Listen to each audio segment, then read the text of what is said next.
오늘 우리에게 주신 하나님의 말씀은 요한복음 21장 15절부터 19절 말씀이고요. 설교의 제목은 더도 말고 덜도 말고 라는 제목으로 말씀을 나누려고 합니다. 오늘 말씀의 처음 시작은 저희가 조반 먹은 후에 이렇게 시작합니다. 아침을 먹었어요. 그냥 어떤 날의 아침이 아니라 이 아침은 특별한 아침입니다.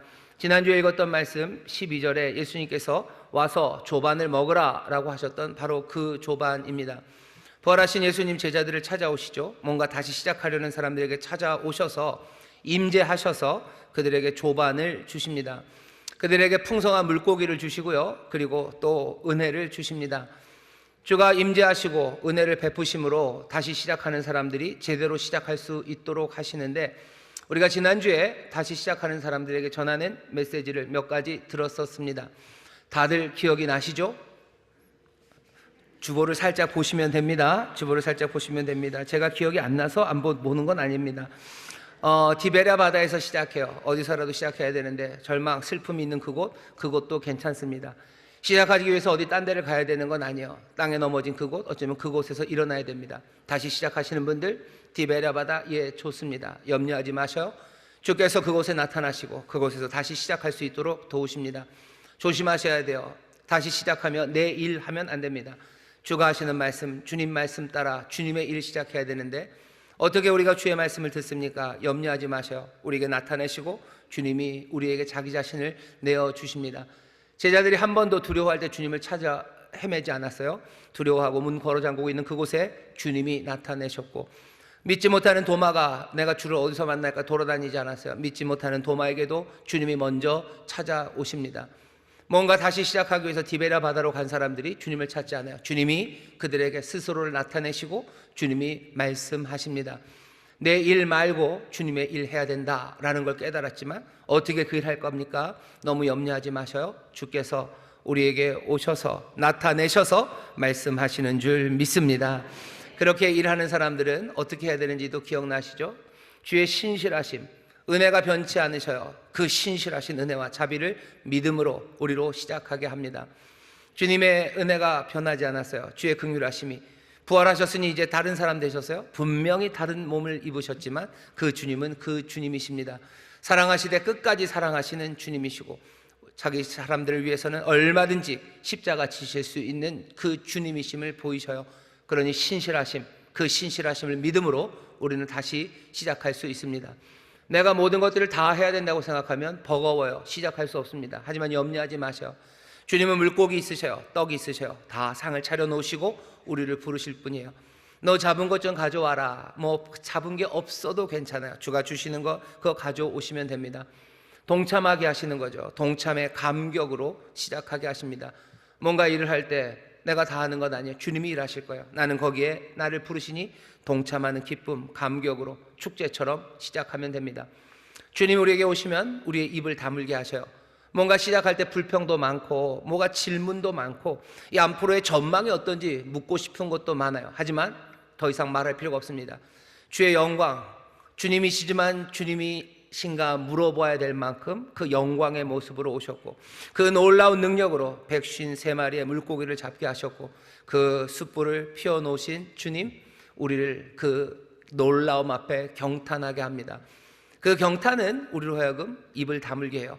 다시 시작할 때 이런저런 말들 많고 물어볼 것 많고 불평할 것 많지만, 아니 그 놀라움 앞에, 그 영광 앞에 우리 할 말을 잃고 다시 시작할 수 있습니다.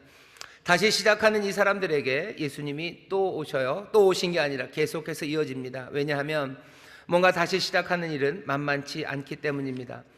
은혜 위에 은혜를 주실 거예요. 우리에게 주시는데 충만하게 주셔요. 요한복음 1장 16절에 보면 우리가 충만한 데서 받는답니다. 충만한 가운데 받을 거예요.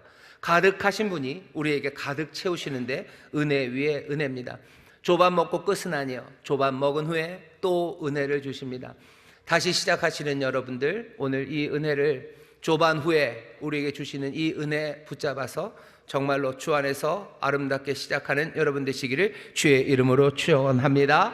오늘 이 말씀이 다시 시작하는 이야기라는 것을 보여주는 증거 하나는, 조반 먹은 후에, 그런데 예수님께서 시몬 베드로에게 말씀하기 시작합니다.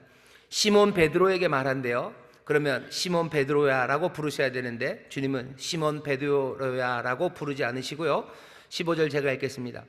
저희가 조밥 먹은 후에 예수께서 시몬 베드로에게 이르시되 요한의 아들 시몬아, 요한의 아들 시몬아라고 부르셔요. 이건 좀 특별합니다. 그죠? 아예 여기 자체에서 특별해요. 시몬 베드로에게 요한의 아들 시몬아라고 다른 이름으로 부르셨다는 거예요. 요한의 아들 시몬이 전혀 생뚱맞게 여기 나오는 이름은 아닙니다. 요한의 아들 시몬이라고 베드로를 부른 것은 요한복음 처음 시작에 나와요. 1장 42절 보시면 예수님이 베드로를 처음 제자로 부르셨을 때 이야기가 나옵니다. 거기 보면 이렇게 되어 있습니다. 1장 42절입니다. 데리고 예수께로 오니 예수께서 보시고 가라사대 내가 요한의 아들 시몬이니 장차 게바라 하리라 하시니라. 게바는 번역하면 베드로라.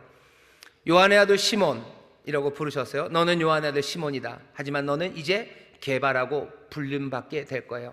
너는 베드로가 될 거다. 너는 반석이 될 거다 라고 처음 말씀하셨습니다. 요한의 아들 시몬은 그러니 베드로가 처음 부름받았을 때의 이름이에요. 여기 요한복음의 마지막에서 다시 시작하려는 이 사람들에게 예수님은 요한의 아들 시몬이라는 그 이름을 부르십니다. 그러니 다시 시작하는 자리죠. 근데 왜 이 이야기를 구태여? 다시 시작하지만 어쩌면 처음 1장에서 시작했을 때 주셨던 그 약속을 아직 베드로가 이루지 못했음을 지금 모두가 다 알고 있습니다. 요한의 아들 시몬은 게바로 부름받고 반석이 될 거라고 생각했는데 요한복음 1장부터 여기 20장 아니 21장까지 오는 동안 베드로는 이 시몬, 요한의 아들 시몬은요 베드로처럼 듬직하지 못해요. 반석처럼 듬직하지 못합니다. 믿음은 흔들리고 주님 앞에 뭔가를 고백하지만 그 고백대로 살아갈 수 없는 사람이에요. 예수님이 뭔가 믿고 맡길 만큼 든든한 사람이 되지 못했습니다.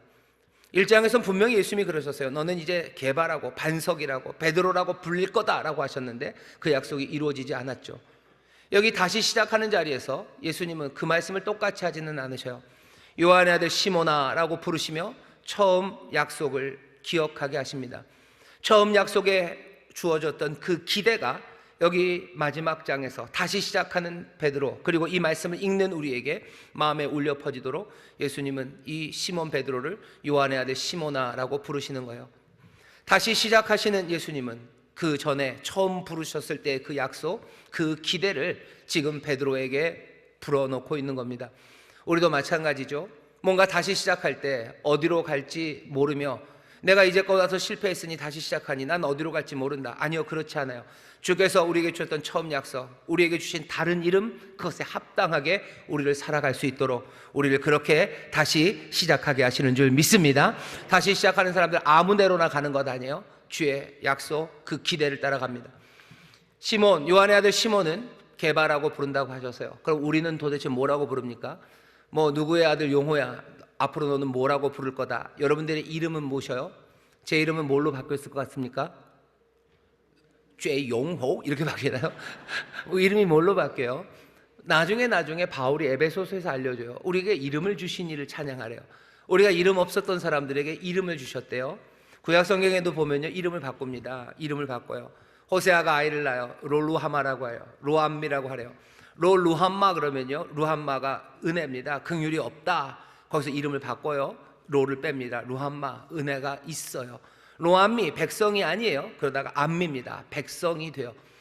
호세아에서 있었던 말씀이 에베소서 그대로입니다. 우리에게 이름을 주신 이에게 감사해요. 우리에게 이름을 주신 이를 찬송합니다. 전에는 백성이 아니었어요. 하지만 이제는 백성입니다. 전에는 시민이 아니었어요. 하지만 이제는 시민, 하나님 나라 천국의 시민이 되게 하시고, 전에는 자녀가 아니었어요. 하지만 이젠 하나님의 자녀가 되게 하셨어요. 우리의 이름은 뭡니까? 우리의 이름을 바꾸셨어요. 뭘로 바꾸셨어요? 천국 백성으로 바꾸시고 하나님의 자녀로 바꾸셨음을 믿으시기를 주의 이름으로 축원합니다. 내 삶을, 이제 이름을 바꾸셔요. 내가 근데 여태까지 천국 백성으로 살았습니까? 천국의 부요함을 누리며 삽니까? 천국의 평안과 기쁨이 나에게 있습니까? 천국의 그 광명한 빛 가운데 내가 살았습니까? 내가 그렇게 못 살았다면 이제 다시 시작하는 거예요. 요한의 아들 시몬아라고 부르시며 우리의 이름을 바꾸셨던 그 기대를 마음에 품게 하십니다. 다시 시작하시려는 여러분들 어디로 아무데로나 개구리 뛰듯이 튀지 않을 거예요. 우리의 이름에 합당하게 우리에게 주셨던 약속처럼 그렇게 변화시키실 것을 기대하시기를 주의 이름으로 축원합니다. 천국 백성의 풍요로움을 누리게 하실 거예요. 하나님의 자녀들, 아버지, 선하고 좋으신 아버지와 함께 살아가는 그 든든함과 그리고 그 삶의 위로와 그리고 그 귀한 소망이 우리 가운데 가득하게 될 줄 믿습니다. 요한의 아들 시몬이 베드로로 살지 못했지만 다시 시작할 때 처음을 부르셨던 것처럼 다시 시작하려는 여러분들, 우리를 천국 백성, 하나님의 자녀라는 이름으로 부르셨다는 거 기대하시며 다시 시작하실 때 아무 꿈이나 꾸려 하지 마시고 그냥 아무 꿈도 없다 하지 마시고 우리를 부르셨던 천국 백성, 하나님의 자녀로 살아가게 하실 것을 기대하시길 주의 이름으로 축원합니다. 주의 이름으로 축원합니다. 이제 그 이름으로 제대로 불리게 될 줄 믿습니다. 이렇게 다시 시작하는 이야기 어떻게 시작하나 보셔요. 예수님이 요한의 아들 시몬아라고 부르시고 나서 오늘 말씀이 어찌 보면 하이라이트죠. 세 번 물으시고 베드로는 3번 대답합니다. 3번이라는 게 3이라는 숫자가 완전 숫자이기 때문에 뭔가를 확인하고 완전히 딱 마무리, 매듭을 지으시려고 예수님이 3번을 하시나 보다. 그래서 3번만은 아니에요. 여러분들이 잘 아시는 것처럼 이렇게 3번의 대화가, 질문과 대답이 오고 간 것은 베드로의 3번의 부인과 분명히 연결이 됩니다. 예수님이 십자가 지러 가시는 그 길에서요, 대제사장의 집, 그 뜰에서 재판을 받으셨어요. 말도 안 되는 재판인데 그 재판하는 자리에 베드로가 따라갔었습니다. 그리고 자기는 예수님 버리지 않을 거라고 끝까지 간다고 호언장담했지만, 베드로처럼 말했지만 그냥 요한의 아들 시몬의 모습으로 그곳에서 예수님을 3번 부인합니다. 모른다고 예수님을 3번을 부인했어요. 그 3번의 부인, 그것과 분명히 연결됩니다. 기억이죠. 베드로의 실패입니다. 베드로의 잘못이에요. 그리고 베드로의 죄입니다. 이것 해결해야 돼요. 다시 시작해야 되는 이 베드로에게 예수님이 오셔서 뭐 하시는 거예요? 죄를 용서하시는 거예요. 그 전에 실패와 잘못들, 그 문제를 해결하십니다. 다시 시작하려면 이거 해결돼야 돼요. 이거 해결되지 않으면 어떻게 될 수가 없습니다. 우리 모두가 다 알아요. 이 아픔의 자리를 만드시죠. 생생한 숯불 만드시고 숯불 냄새 나는 그곳, 베드로가 부인하는 그곳에요, 숯불이 펴 있었어요. 베드로는 그 숯불 쬐면서 예수님 부인했습니다. 아주 가볍게, 아주 어쩌면 슬프게. 숯불이 타는 그 냄새 베드로가 압니다. 숯불이 탔던 그 시간은 새벽녘이요, 동틀 무렵, 그 밤의 시간, 그 어둠의 시간, 베드로를 그곳에 지금 가져다 놓으신 거예요. 베드로의 고뇌의 어둠, 그리고 베드로를 힘들게 하는 그 생생한 숯불 냄새, 거기에 가져다 놓으신 겁니다. 예수님 너무하시네 라고 하지 마셔요. 왠지 아십니까? 그 숯불 냄새와 그리고 그 어둠은 베드로에게만 힘든 시간이 아니에요. 예수님에게도 힘듭니다. 예수님 그곳에서, 숯불 냄새 나는 그곳에서 배신당하셨어요. 그 어둠의 시간에 가뜩이나 고뇌하고 땀방울이 핏방울이 되도록 기도하셨던 그 주님께서 정말로 호언장담하던 그럴 거라고 생각은 했지만 그 제자가 자기를 부인하는 이야기, 그 이야기를 듣고 그 떨리는 눈동자를 보았습니다. 예수님에게도 거기는 아픈 자리예요. 그 자리를 마련해 놓으실 때 예수님은 킥킥거리면서 이 녀석 한번 힘들어 봐라 하며 숯불을 펴놓으시고 3번을 물으신 게 아니에요. 예수님도 3번 물으시며 그곳에 오시며 그것들 마련하시며 만만치 않으셨어요. 예수님의 아픔이 있습니다. 어쩌면 베드로의 고뇌, 그 아픔은요, 예수님이 이 아픔에 함께 참여하셨기 때문에 그 문제가 해결되는 겁니다. 예수님이 하신 일은 베드로에게만 그런 건 아니에요. 예수님이 베드로의 죄, 베드로의 실패만 고치십니까? 우리 인류의 모든 죄, 아니 저와 여러분의 죄, 잘못, 실패, 그 모든 것들을 고치셔요. 어떻게 고치십니까? 아프게 고치시는 거예요. 베드로를 그 자리로 오게 하시려 예수님도 그 아픔에 또 오시죠. 우리를 죄에서 구원해 내시려 예수님 그 고난의 자리로 오신 겁니다. 십자가가 뭐죠? 당신이 아프심으로, 당신이 고뇌하심으로, 당신이 버림받으심으로, 당신이 짓밟히심으로, 짓밟히고 엉망이 되었던 우리의 삶, 우리의 삶을 고치시고 새롭게 하시려는 주님의 은혜예요. 디베랴 이 바다, 다시 시작하는 베드로에게 예수님 오셔요. 그 실패와 잘못, 그 죄, 그거 해결하러 오십니다. 어떻게 해결하나 보셔요. 죄를 용서하시는데 어떻게 용서하시나 보셔요. 그 실패의 과거를 어떻게 지우나 보셔요. 죄를 용서하는 어쩌면 아주 멋지고 단순한 방법이 하나 있어요. 그냥 칙령을 내리는 거죠. 하나님이 다 용서하신다고 그냥 크게 외치시면 돼요. 비행기 몇 대 띄우고 거기다가 프랜카드 길게 열어서 모든 죄가 사해졌다고 하늘에 뜨고 하면 됩니다. 뭐 어떻게 그렇게 합니까? 대통령이 사면을 해요. 우리나라에서 대통령이 사면 복권합니다. 용서했다고 말하면 돼요. 어쩌면 모든 빨간 줄이 다 사라져요. 흉악한 죄도 그냥 다 사라지고요. 뭐 고통법규 어긴 거, 무슨 음주운전한 거 그런 거 다 사라져요. 그렇게 단순하게 죄를 사하는 거, 그것도 멋진 일입니다. 하지만 그것만으로 다 되지는 않아요. 다시 시작하려면 그것만 가지고 되지는 않습니다. 대단하게 사기를 친 힘 있는 사람, 대통령이 사면을 했어요. 이 사람은 다시 시작할 수 있습니까? 아니요, 그러지 않을 수가 있어요. 왜? 여전히 악한 것과 그리고 그 실패가 거기에 있기 때문입니다. 그냥 빨간 줄이 없어진다고 해서 다시 시작할 수 있는 것 아니죠. 그거와 비슷합니다. 우리 안에 뭐 여러 가지 고통들, 과거의 실패들, 과거의 약점들, 과거의 상처들, 그것들이 남아있는데 다시 시작하기가 어려운 건 뭔가 소프트웨어가 다 바이러스 먹어가지고 엉망이 되었어요. 엉망이 된 그 소프트웨어를 담고 있는 그 컴퓨터가 이제 다시 시작할 수 있습니까? 거기다가 이제 이 컴퓨터는 문제 없습니다라고 종이 하나 붙여놓고 모두가 다 박수치고 이것들이 실패했던 것들에 대해서 다 빨간 딱지, 빨간 줄 다 치워놓으면 이 컴퓨터는 제대로 돌아갑니까? 그 과거의 실패와 약점들, 그 상처가 사라지지 않고는 다시 시작할 수 없어요. 제대로 기능할 수 없어요. 내가 널 용서했다, 넌 용서받았다라는 것이 모든 걸 다 아니요, 바꾸지 못합니다. 예수님 죄 용서 어떻게 하시는지 보세요. 예수님은 이 고통스러운 곳으로 찾아오십니다. 하늘에다가 용서했다고 프랜카드 걸지 않으시고요, 십자가에서 그렇게 하셨듯이 여전히 이 고통스러운 자리로 오셔요. 다시 말할게요. 예수님이 오시는 게 우리에게 고통스럽습니다. 그것들을 마주해야 되기 때문이요. 하지만 우리만 아픈 것 아니에요. 주님도 아프셔요. 다시 그 숯불 냄새와 그 시간에 베드로와 함께 있다는 게 예수님에겐 즐겁고 행복한 일입니까? 그 배신의 자리, 그 실망의 자리, 그 가슴 아팠던 자리로 예수님 다시 오시는 겁니다. 고통스러운 곳을 찾아오셔요. 그러며 해결하십니다. 어떻게 하셔요? 불러내십니다. 그리고 따로 걸으셔요. 온 인류를 구원하시고 우리의 죄를 사하셨다는 놀라운 선포, 그 선포는 중요해요. 그 선포가 얼마나 중요한지 몰라요. 하지만 우리가 다시 시작하려면 예수님이 우리를 찾아오셔서 우리를 따로 불러내셔서 우리와 함께 걷기 시작하셔야 돼요. 언제 따로 불러내서 걸으십니까? 20절을 보면 힌트죠. 베드로가 돌이켜 말을 하다가 이 대화가 끝날 때쯤에 베드로가 돌이켜 예수의 사랑하시는 그 제자가 따르는 것을 보았대요. 따라오고 있는 것을 봤어요. 돌아보니 따라오고 있어요. 그러니 그 전까지 뭐 했습니까? 예수님과 함께 베드로는 걷고 있었어요. 디베랴 바다 해변, 이제 막 해가 뜬 그곳, 조반을 먹은 후에 예수님은 그곳으로 찾아오신 주님은 베드로와 함께 걸으십니다. 오늘 이 자리가 주님이 우리를 고통스러운 자리로 찾아오신 자리예요. 다시 시작해야 되는 우리에게 찾아오셔서 우리를 지금 따로 불러내십니다. 우리 모두가 여기 앉아있죠. 예수님 십자가에서 우리 죄를 사하셨다, 큰 프랜카드 걸어놓을 수 있어요. 십자가 저기 걸어놓듯이 용서를 선포하는 십자가가 저기 걸려 있습니다. 하지만 여기 있는 각각을 지금 예수님이 찾아오셔서 따로 불러내시는 거예요. 나에게 하시는 지금 질문이 있어요. 나에게 하시는 말씀이 있어요.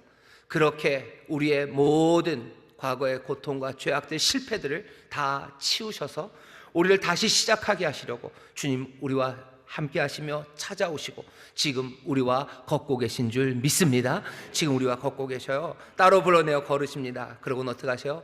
핵심이 되는 질문을 하셔요. 예수님이 3번을 물으셔요. 그리고 베드로가 3번을 대답합니다. 질문은 뭐예요? 과거에 실패한 이 사람 베드로에게 예수님이 뭘 물으십니까? 너 대체 왜 그랬니? 라고 묻지 않으셨어요. 뭐 부드럽게도 아니고 너 대체 왜 그런 거야? 라고 따져 묻지도 않으셔요. 질문은 그게 아닙니다. 너 나를 믿니? 뭐 이렇게도 묻지 않으셔요. 너 뭐 괜찮니? 라고 묻지도 않으셔요. 뭐 물어볼 거 없니? 질문 없니? 너 나한테 궁금한 거 많을 텐데? 뭐 이런 얘기도 않으셔요. 예수님의 질문은 하나입니다. 일관되게 3번을 물으시는 질문은 요한의 아들 시몬아 네가 나를 사랑하느냐 물으셔요. 오늘 우리를 따로 걷게 하시는 예수님이 우리에게 물으시는 건, 우리를 용서하시고 우리의 과거를 치우셔서 다시 시작하게 하시려는 주님이 우리에게 물으시는 건 네가 나를 사랑하느냐라는 이 질문 하나입니다. 여기 오늘 본문을 보면요, 3번을 물으시면서 예수님이 앞에 2번은 네가 나를 아가파오 하느냐, 아가파오 하느냐, 아가페가 아가페 사랑입니다. 사랑하다는 뜻이에요. 3번째는 필리오 하느냐, 뭐 형제 사랑으로 사랑하느냐. 분명히 예수님이 앞에 2번, 마지막 질문에 사랑하다는 동사가 다릅니다. 베드로는 똑같은 동사 필리오, 그냥 형제 사랑 같은 사랑으로 내가 주를 사랑하는 것을 주가 아나이다 하면서 그냥 똑같이 같은 필리오를 대답을 해요.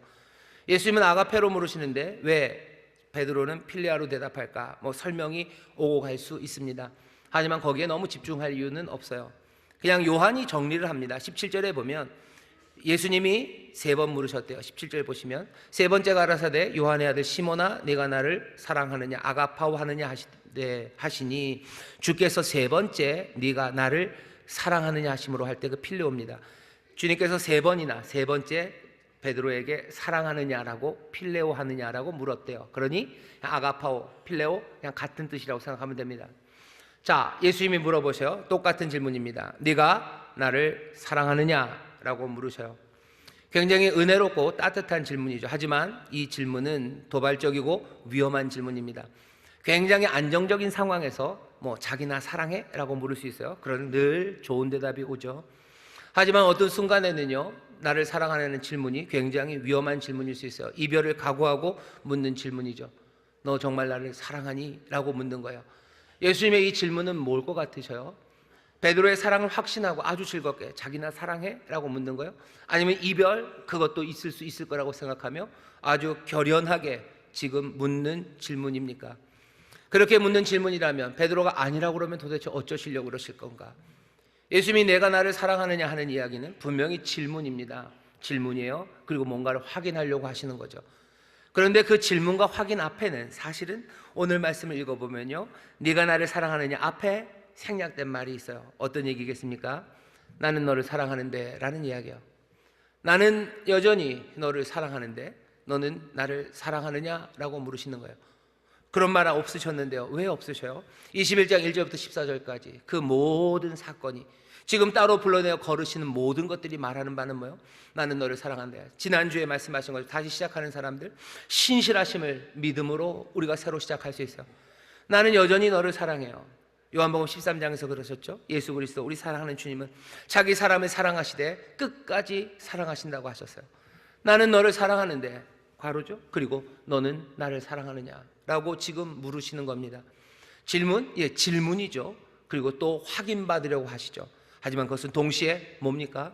내 사랑 안으로 지금 이 베드로를 초대하시는 거예요. 들어오라는 거죠. 나는 너를 여지껏 아직도 사랑하는데 너 나 사랑하니? 라고 지금 물으시는 겁니다. 우리는 아직 서로 사랑하는 거 맞는 거지? 라고 확인하시는 거예요. 우리가 이 사랑 안에 너는 내 안에 나는 너 안에 거하고 있는 거지? 라고 물으시는 겁니다. 용서가 어떻게 시작하는지 보세요. 용서가 어떻게 시작합니까? 프랜카드를 건다고 시작되는 건 아니에요. 여기 여전한 사랑 안에 있을 때 그때 참된 용서가 시작되고 그때 과거의 실패나 그 죄악들에도 불구하고 그 용서받음으로 다시 시작할 수 있는 겁니다. 주께서는 자기가 사랑하신다고 나는 사랑하는데 너 나 사랑하니? 물으시며 그 사랑 안으로 부르셔요. 3번의 질문에 베드로는 어떻게 합니까? 대답합니다. 예수님이 물으신 질문도 아름다워요. 그리고 베드로의 대답도 아름답습니다. 내가 주를 사랑하는 거 주께서 아신대요. 이건 요한의 아들 시몬의 대답입니다. 이건 베드로의 대답은 아니에요. 베드로는 뭐라고 대답했어야 됩니까? 당연한 거 아니냐고 얘기했어야 돼요. 모두가 다 떠날 거다라고 얘기했을 때 그럴 리가, 나는 주를 끝까지 따라간다고 했던 그 베드로, 아직 베드로가 아니면서 베드로처럼 말했던 것들은 깨어져 버리고 여긴 요한의 아들 시몬의 모습이에요. 내가 주를 사랑해요. 하지만 내가 내어 보일 건 아무것도 없어요. 주가 아셔요. 내 안에 사랑이 있어도 내가 그거 꺼낼 수 없지만 주님은 아시죠. 내 안에 사랑이 있다면, 내 안에 사랑이 있으면 주님이 나를 찾으실 수 있고 나는 주님의 사랑, 그 사랑 안에 내가 들어가겠다는 그 고백입니다. 죄의 용서 그리고 그 사랑의 고백이 이렇게 아름답게 들려져요. 내놓을 사랑은 없어요. 그냥 주가 있다는 걸 아셔. 내 안에서 찾아주셨으면 좋겠어요. 그리고 내가 그것들을 그냥 고백합니다. 요한의 아들 시몬의 이 고백이면 됩니다. 주님이 어떻게 다시 시작하는 사람을 용서하시는지 우리는 봅니다. 주께서 우리를 또한 불러내셔요. 찾아오셔서 오늘 불러내시며 여러분들에게도 똑같은 질문 하실 겁니다. 나는 너를 사랑하는데 너는 나를 사랑하니? 내 사랑 안으로 너 들어와서 내 안에 네 안에, 그래서 모든 걸 할 수 있는 이 삶 안으로 너희가 내 안에 내가 너희 안에 있으면 어떤 것이든 할 수 있다고, 무엇인지 구하라고 시작할 수 있다고 말씀하셔요. 오늘 그 사랑 안에서 여러분들 과거의 모든 실패와 그리고 모든 잘못과 상처들, 그것에도 불구하고 그 사랑 안에서 다시 시작하는 여러분 되시기를 주의 이름으로 축원합니다. 주의 이름으로 축원합니다. 오늘 이야기는 너무너무 아름다워요. 자, 근데 예수님이 그렇게 사랑을 확인할 때마다 예수님 어떻게 하셔요? 등을 턱턱턱 두들기고 사랑하는 거 주님이 아십니다. 그러면 예수님이 그래, 그럼 됐다, 그럼 됐어 하고 등 두들기고 마무리하시나요? 아니면 얼싸안고 내가 그럴 줄 알았다 눈물 흘리며 끝나십니까? 아니요, 오늘 이야기는 그렇게 끝나지 않아요. 세 번의 질문 그리고 세 번의 대답이 있을 때마다 예수님이 한 번도 빠짐없이 세 번 다 내 어린 양을 먹이라, 내 양을 치라, 내 양을 먹이라 하시며 양을 돌보는 목자가 되라고 말씀하십니다. 여러분, 이 말씀 잘 들으셔야 돼요. 매번 사랑에 대한 대답 그리고 사랑의 초대에 대한 응답으로 수락하고 그 안으로 들어간 사람에게 예수님은 새로운 도전을 하셔요. 그리고 새로운 사명을 주십니다. 베드로에게 예수님이 이런 식으로 얘기하시는 거 아니에요. 그래, 됐다, 사랑 안에 거하니, 사랑 안에 거하니 이제 네가 그 사랑을 보이고 그 사랑의 진가를 좀 보여주기 위해서 너 뭐래도 좀 해봐라, 네가 알아서 할 일 좀 잘해라, 아니면 이런 거 어떠냐고 몇 가지 제안을 하거나 그러지 않으셔요. 그러지 않으셔요. 예수님이 그냥 더도 말고 덜도 말고 딱 하나 우리에게 주십니다. 뭔가를 보여달라고 보여주라고 하지 않으셔요. 그냥 우리에게 다 맡겨놓지도 않으셔요. 네가 그냥 사랑한다고 하니 진정성 있게 뭘 하면 되고 네가 최선의 것을 찾아서 뭔가를 해라 라고 얘기하지 않으셔요. 물론 진정성 있고 최선의 방식으로 해야 되지만 맡겨진 사명은 분명합니다. 내 양을 먹이라고 말씀하시는 거예요. 내 양을 먹이라고 하신 이분은 목자이십니다. 선한 목자가 되셔요. 이분은 양을 먹이셔요. 그리고 양들을 돌봅니다. 그리고 양들을 보호합니다. 양들은 이분을 알아요. 그리고 이분은 그들을 사랑합니다. 이제 그분은 양을 위해서요 자기의 목숨까지 내어주신 그런 목자 되신 우리 예수님이셔요. 그 예수님이 우리에게 맡기시는 거예요. 20장 21절에서도 분명히 얘기하셨어요. 아버지께서 나를 보내셨듯이 나도 너희를 보낸다고. 아버지께서 선한 목자로 나를 보내셨으니 나도 너희를 선한 목자로 보낸다고. 우리를 용서하시고 우리의 사랑을 받으신 그분은 우리에게 이 목자의 사명을 분명히 맡겨주십니다. 여기서 벗어날 도리가 있습니까? 벗어날 방법이 없어요. 아주 너무 명확하기 때문이에요. 더도 아니에요. 그리고 덜도 아닙니다. 딱 이 양들을 돌보라는 이 명령을 주셨어요. 액면 그대로, 액면 그대로입니다. 액면 그대로 양들을 돌보면 돼요. 내 양이 어디 있습니까? 내 양 아니에요. 우리 주님의 어린 양들입니다. 주님이 사랑하시는 어린 양들을 어떻게 해요? 먹이셔요. 내 주님께서 먹이셨듯 그렇게 먹이셔요. 그렇게 돌보시고 그렇게 보호하십시오. 그게 우리에게 주시는 말씀이에요. 베드로에게만? 아니요, 모든 제자들에게, 그 당시의 제자들에게만? 아니, 우리 모든 성도들, 이제 부활의 주님과 함께 뭔가 새롭게 시작하려는 우리에게 주시는 이 말씀을 여러분들 주가 주시는 사명으로 받으시기를 주의 이름으로 축원합니다. 사명은 더도 말고 덜도 말고 양을 먹이라는 사명입니다. 교회에 조용한 성도들도 계셔요. 그냥 왔다가 갔는지 아무도 모르는 그냥 그렇게 신앙생활 하시는 분도 계시고, 봉사도 열심히 하시고, 때로는 목사로 부흥사로 크게 사역해서 많은 사람들이 아는 분들도 계십니다. 하지만 모두가 다 마찬가지예요. 모두에게 주시는 말씀입니다. 내 양을 먹이라고 말씀하셔요. 내 양을 먹여라, 그 일 하는 겁니다. 우리에게 사랑이 있죠. 우리에게 사랑이 있습니다. 예수님이 물어보시는 건 더도 아니고 덜도 아니에요. 네가 나를 사랑하느냐, 그거 물어보는 거예요. 요구하시는 게 더도 아니고 덜도 아니에요. 그 사랑 안으로 들어오라고 하시는 거예요. 우리에게 주시는 또한 사명도 더도 아니고 덜도 아닙니다. 그 양을 먹이라는 사명을 주십니다. 우리가 그 사랑 안에 그리고 그 사명 받았다면, 우리가 예수님을 많이 실망시켰다 할지라도 주님이 그 사랑을 찾아내셔서 우리에게 그것들을 표현할 기회를 주실 거예요. 우리가 입을 열어서 말합니다. 베드로가 대답한 거예요. 예수님 물으시는 것도 중요해요. 그리고 베드로가 대답하는 것도 중요해요. 나는 너를 사랑하는데 너 나를 사랑하느냐? 라고 물으실 때 요한의 아들 시몬이 대답합니다. 내가 주를 사랑합니다. 내가 주의 사랑 안에 있습니다. 내가 아직도 주의 사랑 안에 있음을 내가 믿습니다. 라고 그 사랑을 고백합니다. 그때 과거의 모든 상처와 실패, 그것 고치시고 우리로 하여금 새로운 일, 새 일을 향하여 나가게 하십니다. 우리가 용서받고 새롭게 시작하기 위해서 뭔가를 해야 되는 것 아니에요. 용서는 얻어내지는 것 아닙니다. 용서는 늘 은혜로 주시는 거예요. 은혜, 용서의 은혜를 주시고 또 사명으로 우리에게 부르시는 은혜, 우리가 충만한 데서 받으니 은혜 위에 은혜라고 처음서부터 말씀하셨어요. 1장에서 그랬죠. 오늘 마지막 21장에서 다시 또 이 은혜를 주시는 거예요. 용서하시고 사명을 주시는 은혜, 이 은혜로 우리에게 주십니다. 용서받은 기쁨으로 그리고 그 감격으로 하나씩 이 사명을 향해 달려나갑니다. 마지막으로 이 용서, 이 사명의 은혜는요, 우리를 어디로 이끌어 갑니까? 이 사명의 선한 목자의 삶에 동참하는 우리는 예수 그리스도, 우리 부활하신 주님의 운명, 그 운명에 동참하게 될 겁니다. 진실로 진실로 네게 이른다고 베드로에게 말씀하셔요. 젊어서는 네가 스스로 띠띠고 원하는 곳으로 다녔거니와 늙어서는 네 팔을 벌리리니 남이 네게 띠띠우고 원치 아니하는 곳으로 데려가리라. 이 말씀을 하시면 베드로가 어떠한 죽음으로 하나님께 영광을 돌릴 것을 가리키심이로라. 팔 벌린다고 그랬어요. 이게 무슨 얘기일까? 양복 맞추러 가나? 아니요, 그 뒤에 바로 설명하죠. 베드로가 어떻게 죽을 것을.